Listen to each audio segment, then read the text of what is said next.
సమాజానికి మంచి చెయ్యాలి అన్న సంకల్పాన్ని చిన్నప్పటి నుంచి తన మనవరాళ్లకు నేర్పిన మామిడాల సీతా మహాలక్ష్మి కోరికను తీర్చే విధంగా ఆ పిల్లలు ఉపాధ్యాయ వృత్తిలో కొనసాగుతూ విద్యార్థులకు చదువుతో పాటు సంస్కారం సంస్కృతిని నేర్పుతున్నారు.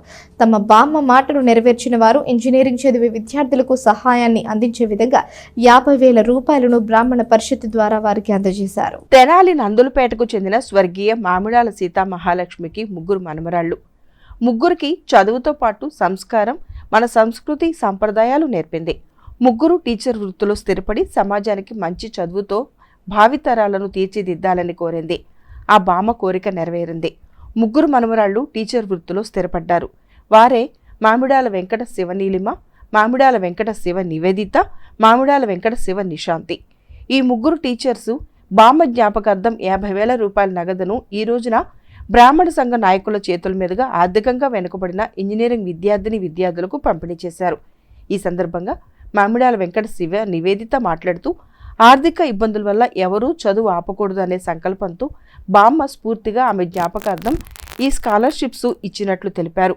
రాష్ట్ర ఉత్తమ ఉపాధ్యాయ అవార్డు గ్రహీత లక్కరాజు లక్ష్మణరావు మాట్లాడుతూ, ఉన్నతమైన ఆశయాలు కలవారు ఏ పని చేస్తారో దానినే ఇతరులు అనుసరిస్తారన్నట్లుగా ఇప్పుడు నివేదిత సిస్టర్సు పేద విద్యార్థులకు విద్య నిమిత్తం ఆర్థికంగా సహాయం చేయటం సంతోషంగా ఉందని అన్నారు. కొడవటి కంటి కుమార్ మాట్లాడుతూ, త్వరలోనే ఇదే స్ఫూర్తితో ల్యాప్టాప్లు ఇవ్వనున్నట్లు ప్రకటించారు. ఈ కార్యక్రమంలో బ్రాహ్మణ సంఘ నాయకులు పోతావజుల పురుషోత్తమ శర్మ, త్రిపురారిభట్ల దత్తాత్రేయ శాస్త్రి, పరాశరం వెంకట రామ్గోపాల్, వడ్లమాని ఉమామహేశ్వరరావు, చెన్నాప్రగడ శ్రీనివాస్, దావలూరు శ్యామ్, కొడవటి కంటి కుమార్, లక్కరాజు లక్ష్మణరావు, శ్రీమతి మామిడాల జ్ఞాన ప్రసూనాంబ, శ్రీమతి మహావాది సువర్ణ, పరాశరం లక్ష్మీ పద్మావతి, మాగంటి శాస్త్రి ప్రభృతులు పాల్గొన్నారు. శ్రేష్ఠులు దేనిని ఆచరిస్తారో మిత్రులు కూడా దాన్ని అనుసరిస్తారని ఆమె ఒక అడుగు ముందుకేసి విద్య వలన ఉండేటువంటి ప్రయోజనాలను ఆమె వృత్తిరీత్యా కూడా గ్రహించారు కనుక ఆ పేద విద్యార్థులు విద్యకు పేదరికం అడ్డు కారాదని వితరణ చేయడానికి ముందుకు రావటం, ఒక్కొక్కరికి 5,000 చొప్పున వారి నాయనమ్మ గారి అయినటువంటి సీతామహాలక్ష్మి గారి జ్ఞాపకార్థం వారి మాటకు అనుగుణంగా ఈ కార్యక్రమం ఏర్పాటు చేయటం, అది కూడా శ్రీ పురుషోత్తమ శర్మ గారితో ఉన్నటువంటి మా సభ్యులు, మా బృందాన్ని, మాకు సంస్థలతో పని లేదండి, మీ యొక్క విశ్వసనీయత, నిబద్ధత, నిజాయితీతో మీరు అనేక కార్యక్రమాలు చేశారు. ఒక్క రూపాయి కానీ ఒక పైసా కానీ దుర్వినియోగం అయినట్లుగా ఎక్కడా మేము వినలేదు. కాబట్టి మీ విశ్వసనీయత, నిబద్ధత, అర్హతగా మీ ద్వారా మాత్రమే ఈ కార్యక్రమం జరగాలని చెప్పి మా మీద అత్యంత విశ్వాసం ఇచ్చినందుకు ముందుగా కృతజ్ఞతాభివందనాలు తెలియజేసుకుంటూ, విద్యా దదాతి వినయం అన్నట్లుగా వారు చదువుకొని పైకొచ్చి వినయంతో మరి ఈ కార్యక్రమాన్ని ఏర్పాటు చేశారు.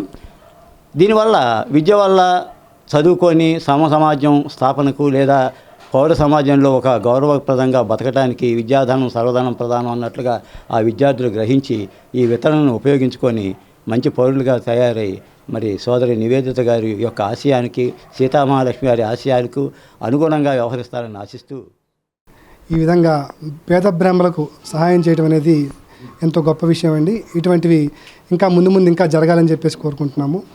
ఇటువంటి మంచి కార్యక్రమాన్ని ఈ విధంగా బ్రాహ్మణందరం కలిసి ఒక లేని వాళ్ళకి ఇచ్చి వారి యొక్క చదువులో కానీ వారి యొక్క ఉన్నతిలో కానీ భాగస్వామ్యం మాకు చాలా ఆనందంగా ఉంది. ముందు ఇటువంటి కార్యక్రమాలు వీరి యొక్క స్ఫూర్తి ఇంకా పెరగాలని, ల్యాప్టాప్స్ కూడా ఇద్దామని చెప్పేసి కూడా మనసు అనుకుంటున్నాను. నేను ముందు కూడా ఇటువంటివి ఇంకా జరుగుతాయని చెప్పేసి అందరికీ నమస్కారం అండి.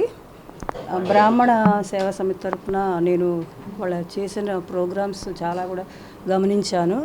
దాని స్ఫూర్తిగా ఈరోజు నేను మా నాయనమ్మ గారి ఆర్థిక సందర్భంగా పేద బ్రాహ్మణులకి ఒక 5 కన్నా కనీసం నా వంతు ధర్మంగా నేను చేయాలనుకుంటున్నాను.